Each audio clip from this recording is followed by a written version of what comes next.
அதில் மக்களே நான் இப்போ எங்கே இருக்கேன்னா இந்த ராமலிங்கா விழா எங்கே இருக்குன்னா சூளை பஸ் ஸ்டாப்பு அங்கே தான் இருக்குது. அங்கே தான் வந்திருக்கோம் சாப்பிட்றதுக்கு. உள்ளே போய் சாப்பிட்டு எப்படி இருக்குதுன்னு நான் சொல்கிறேன். பரோட்டா பாயெல்லாம் சூப்பராக இருக்குண்ணா.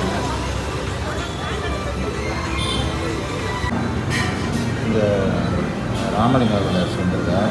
சூளையில் இருக்குது. சூளைனா இந்த நம்ம நேரு ஸ்டேடியம் பக்கத்தில் இட்லி கொத்து பரோட்டா நான் இதை ஈவினிங் டிஃபன் சாப்பிட்டு பார்த்துட்டு சொல்கிறேன். இட்லி சிக்கன் கிரேவி வந்துருக்கு. அப்புறம் சட்னி பண்ணாங்க. செம்ம டேஸ்ட்டு சட்னி.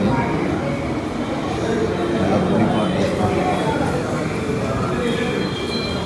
நேரு ஸ்டேடியத்தில்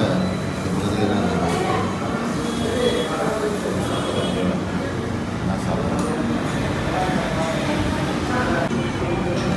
பரோட்டா மட்டன் சுக்கா சொன்னேன். மட்டன் சுக்கா நல்லா சூப்பராக இருக்குது. ஏன்னா 2 இட்லி சாப்பிட்டேன். அதுக்கு பரோட்டா கொண்டு விட செம்ம டேஸ்ட்டாக இருக்குது மட்டன். அப்புறம் ஒரு கொத்து பரோட்டா ஒன்று செஞ்சுருக்கோம்.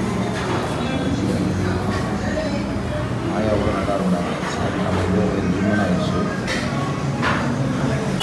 நான் என்ன பண்ணேன், 2 இட்லி, ஒரு பரோட்டா, ஒரு கொத்து பரோட்டா, அப்புறம் மட்டன் சுக்கா எல்லாமே நல்லா இருந்தது. நல்ல ஃபுட் ஐட்டம்லாம் நிறையா இருக்குது. சூளை பஸ் ஸ்டாப்கிட்டே இருக்குது. வந்தீங்கன்னா ட்ரை பண்ணுங்கள்.